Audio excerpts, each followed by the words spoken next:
I'm going to read a passage of scripture from you from the Sermon on the Mount. Now, many of us are familiar with the Sermon on the Mount. You know, we like the Beatitudes, but there are certain parts of the Sermon on the Mount that is really warning to us.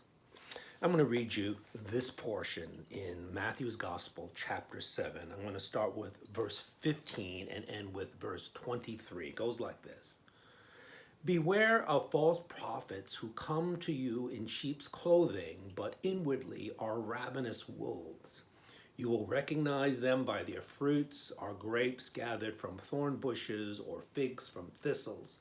So every healthy tree bears good fruit, but the diseased tree bears bad fruit. A healthy tree cannot bear bad fruit, nor can a diseased tree bear good fruit. Every tree that does not bear good fruit is cut down and thrown into the fire. Thus you will recognize them by their fruits.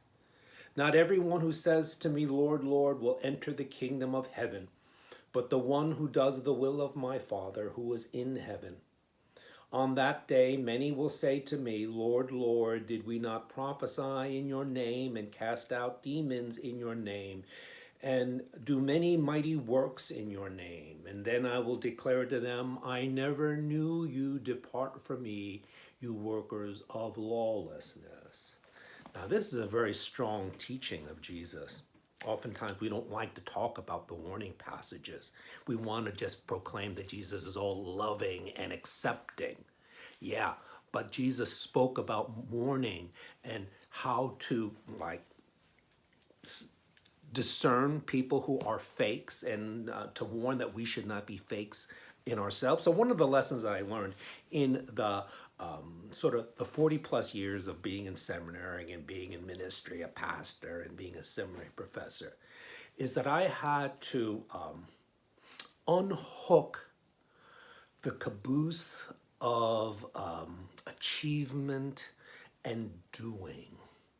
You see, in American society, we measure success by what we do, by what we achieved, the education we have, the house we build, the money we saved, and even in ministry, how big our church is, how many people come, how many books did you write, how famous you are.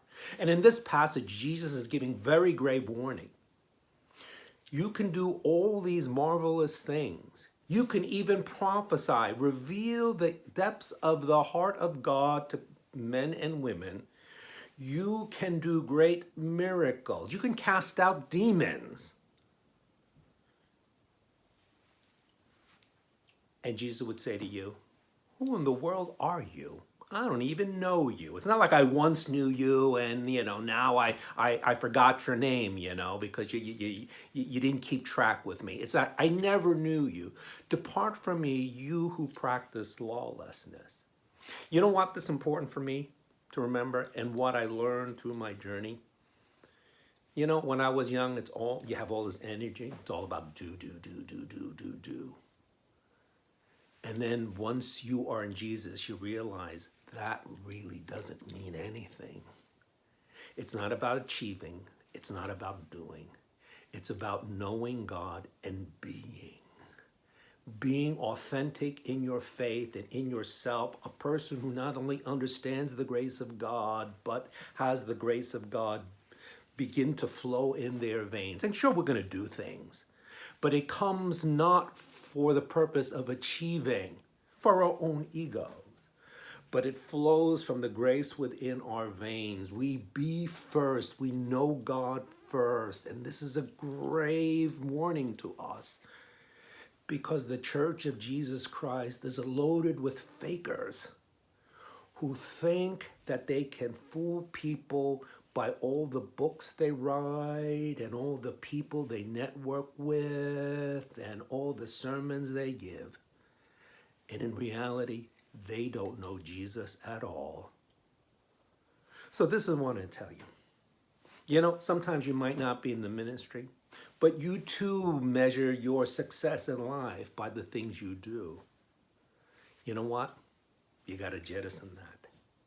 It's knowing Jesus, knowing his grace, and letting that grace flow out into all the areas of life.